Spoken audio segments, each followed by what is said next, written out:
दोस्तों, आज इस लेक्चर में हम लोग डिस्कस करेंगे पब्लिक प्रोसिक्यूटर पे।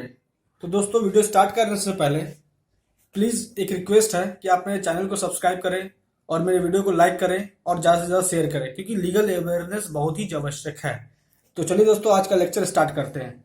तो आज का जो टॉपिक है वह पब्लिक प्रोसिक्यूटर पे है। दोस्तों, जो पब्लिक प्रोसिक्यूटर को लेकर जो प्रावधान है वो सीआरपीसी के सेक्शन 24 में है। तो आज इस लेक्चर में हम लोग जानेंगे पब्लिक प्रोसिक्यूटर के अपॉइंटमेंट के संबंध में जो प्रोविजन है, इसका अपॉइंटमेंट क्यों होता है, इसका क्या काम है।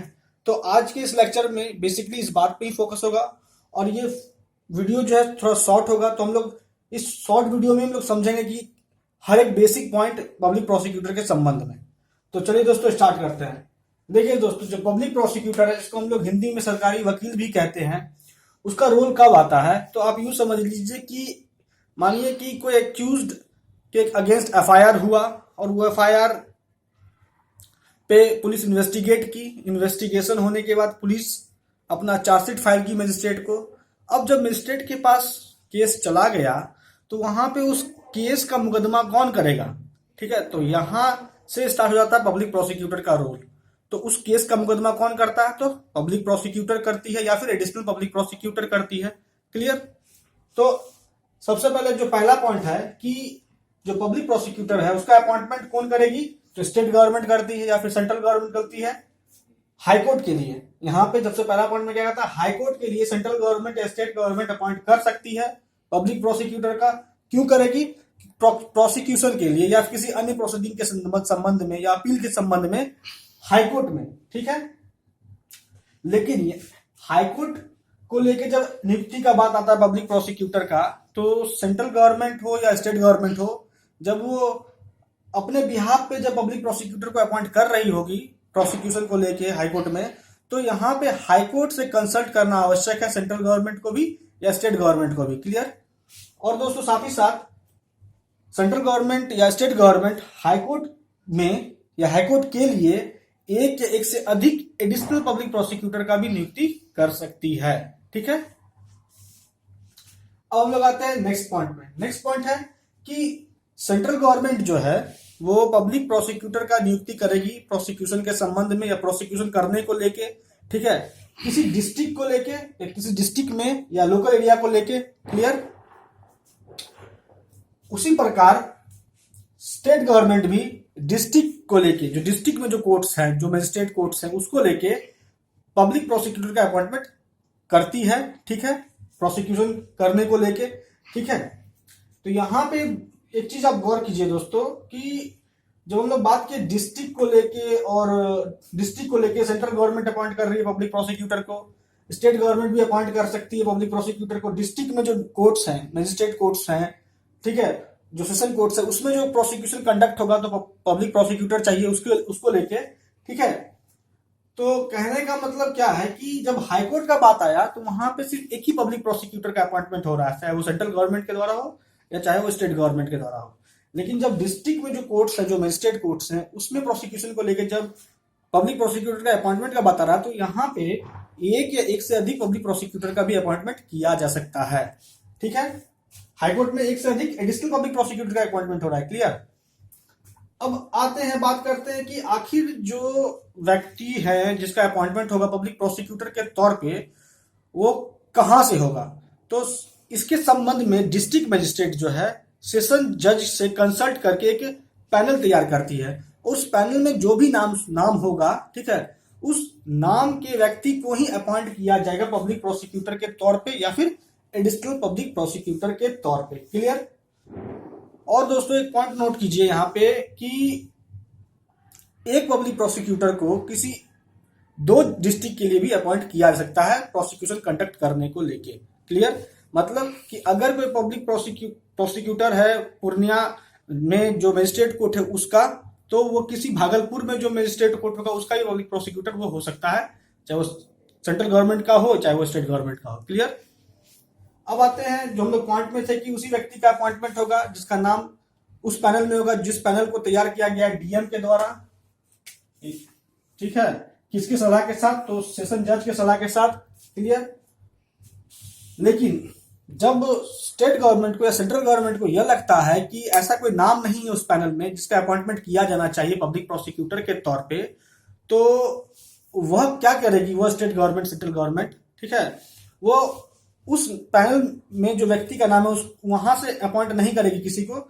कब? जब अगर कोई रेगुलर कैडरी है प्रोसिक्यूटिंग ऑफिसर का, तो उस रेगुलर कैडरी से किसी व्यक्ति को अपॉइंट करेंगे, क्योंकि इस पैनल में चाहे वो सेंट्रल गवर्नमेंट हो चाहे वो स्टेट गवर्नमेंट हो, उसको नहीं लगा कि ऐसा कोई व्यक्ति है जो फिट है प्रोसिक्यूशन के लिए स्टेट गवर्नमेंट के बिहाफ पे या सेंट्रल गवर्नमेंट के बिहाफ पे, तो ही, ठीक है। अन्यथा आप एक बात जान लीजिए यहाँ पे कि किसी और व्यक्ति का अपॉइंटमेंट नहीं हो सकता है जिसका नाम नहीं होगा उस पैनल में, जिस पैनल को प्रिपेयर किया गया था डीएम के द्वारा कंसल्टेशन के साथ सेशन जज का, ठीक है, क्लियर। हाँ, अगर यहां भी कोई व्यक्ति नहीं है जो फिट है प्रोसिक्यूशन के लिए, सेंट्रल गवर्नमेंट को लग रहा है या स्टेट गवर्नमेंट को लग रहा है, तो वो फिर कहां जाएगी? तो अगर उस जिला में अगर कोई रेगुलर कैडरी है प्रोसिक्यूटिंग ऑफिसर का, तो उस रेगुलर कैडरी से किसी पर्सन को अपॉइंट करेगी पब्लिक प्रोसिक्यूटर के तौर पे या एडिशनल पब्लिक प्रोसिक्यूटर के तौर पे। अब मोस्ट इंपॉर्टेंट पॉइंट आता है कि एक पब्लिक प्रोसिक्यूटर को होने के लिए क्या क्या योग्यता होना आवश्यक है, या पब्लिक प्रोसिक्यूटर बनने के लिए क्या क्या जो एलिजिबिलिटी है उसका क्या होना चाहिए, ठीक है। तो पब्लिक प्रोसिक्यूटर होने के लिए कम से कम वो प्रैक्टिस करना होगा उसको as an advocate for a period not less than 7 years, ठीक है। कम से कम 7 वर्षों तक वो व्यक्ति अगर एडवोकेट के तौर पे प्रैक्टिस कर रहा है तो उसका ही अपॉइंटमेंट होगा पब्लिक प्रोसिक्यूटर के तौर पे, और उसका नाम भी होना चाहिए उस पैनल में जो पैनल को प्रिपेयर किया गया था डीएम के द्वारा इन कंसल्टेशन विद सेशन जज, क्लियर। अब दोस्तों को ऐसा भी होता है कि कोई स्पेशल केस होता है या स्पेशल केसेस होते हैं जिसको लेके स्पेशल पब्लिक प्रोसिक्यूटर का अपॉइंटमेंट होता है, क्लियर। वो सेंट्रल गवर्नमेंट करती है, स्टेट गवर्नमेंट करती है। तो स्पेशल पब्लिक प्रोसिक्यूटर का जो एलिजिबिलिटी क्राइटेरिया है वो ये है कि उसको प्रैक्टिस करना होगा as an advocate for a period not less than 10 years, ठीक है। तो मतलब कि स्पेशल पब्लिक प्रोसिक्यूटर के केस में जो एलिजिबिलिटी है इसका वो क्या है, एडवोकेट के तौर पर प्रैक्टिस करना कम से कम 10 वर्षों तक के लिए, ठीक है, 10 वर्ष तक के लिए, क्लियर। तो दोस्तों और एक इंपॉर्टेंट पॉइंट क्या है कि जब प्रोसिक्यूशन कंडक्ट होता है तो एक प्रोसिक्यूशन पार्टी होती है और दूसरा होता है एक्यूज्ड। लेकिन ऐसा नहीं है, प्रोसिक्यूशन को हेल्प करने के संबंध में विक्टिम को ये राइट मिला है मजिस्ट्रेट या मजिस्ट्रेट की परमिशन पे कि वह अपने चॉइस का एडवोकेट अपॉइंट कर सकती है, इंगेज कर सकते हैं, ठीक है, विक्टिम प्रोसिक्यूशन को हेल्प करने को लेके, क्लियर।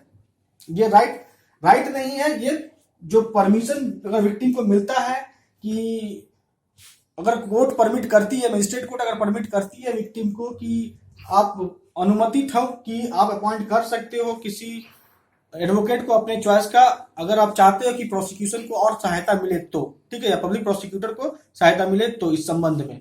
तो दोस्तों आज इस लेक्चर को हम लोग कंक्लूड करते हैं। तो सबसे पहले हम लोगों ने जाना कि पब्लिक प्रोसिक्यूटर के संबंध में जो प्रावधान है वो सीआरपीसी के सेक्शन 24 में है। पब्लिक प्रोसिक्यूटर अपॉइंटमेंट कौन करता है, तो सेंट्रल गवर्नमेंट करती है, स्टेट गवर्नमेंट करती है, हाईकोर्ट को लेके, ठीक है। और हाईकोर्ट को लेके अगर अपॉइंटमेंट हो रहा है तो हाईकोर्ट का सलाह आवश्यक है अपॉइंटमेंट के संबंध में पब्लिक प्रोसिक्यूटर का। क्यों होता है, तो प्रोसिक्यूशन कंडक्ट करने के संबंध में होता है अपॉइंटमेंट, ठीक है। डिस्ट्रिक्ट या लोकल एरिया के लिए भी सेंट्रल गवर्नमेंट अपॉइंट करती है एक से अधिक पब्लिक प्रोसिक्यूटर। हाईकोर्ट में एक ही पब्लिक प्रोसिक्यूटर होता है, एडिशनल पब्लिक प्रोसिक्यूटर एक से अधिक होता है, ठीक है। लेकिन डिस्ट्रिक्ट में सेंट्रल गवर्नमेंट एक से अधिक ही पब्लिक प्रोसिक्यूटर अपॉइंट कर सकती है, क्लियर। उसी प्रकार डिस्ट्रिक्ट में सेंट्रल गवर्नमेंट अपॉइंट करती है public prosecutor for conducting prosecution, appeal या अदर प्रोसीडिंग, क्लियर। उसके बाद किस व्यक्तियों का अपॉइंटमेंट होगा पब्लिक प्रोसिक्यूटर के तौर पे, तो उस व्यक्ति का ही अपॉइंटमेंट होगा जिसका नाम है इस पैनल में, जिस पैनल को प्रिपेयर किया गया है डीएम के द्वारा। किसके सलाह से, तो सेशन जज के सलाह से, ठीक है। लेकिन अगर कोई व्यक्ति फिट नहीं है, तो अगर उस जिला में अगर रेगुलर कैडरी है प्रोसिक्यूटिंग ऑफिसर का, तो उस रेगुलर कैडरी से पब्लिक प्रोसिक्यूटर का अपॉइंटमेंट होगा या उस व्यक्ति का अपॉइंटमेंट होगा, ठीक है, as a public prosecutor, clear. उसके एलिजिबिलिटी पे हम लोग बात की है कि पब्लिक प्रोसिक्यूटर होने के लिए क्या एलिजिबिलिटी चाहिए। उसके स्पेशल पब्लिक प्रोसिक्यूटर का केस आया, उसके लिए हम लोग समझे कि स्पेशल पब्लिक प्रोसिक्यूटर होने के लिए उसका क्या एलिजिबिलिटी होना आवश्यक है, ठीक है। और ये भी समझे कि प्रोसिक्यूशन के संबंध में विक्टिम को भी अनुमति दिया सकता है कि वो प्रोसिक्यूशन को हेल्प करने को लेके अपॉइंट कर सकती है, एंगेज कर सकता है एडवोकेट अपने चॉइस का। तो दोस्तों आज इस लेक्चर में इतना ही। Thank you for watching this video.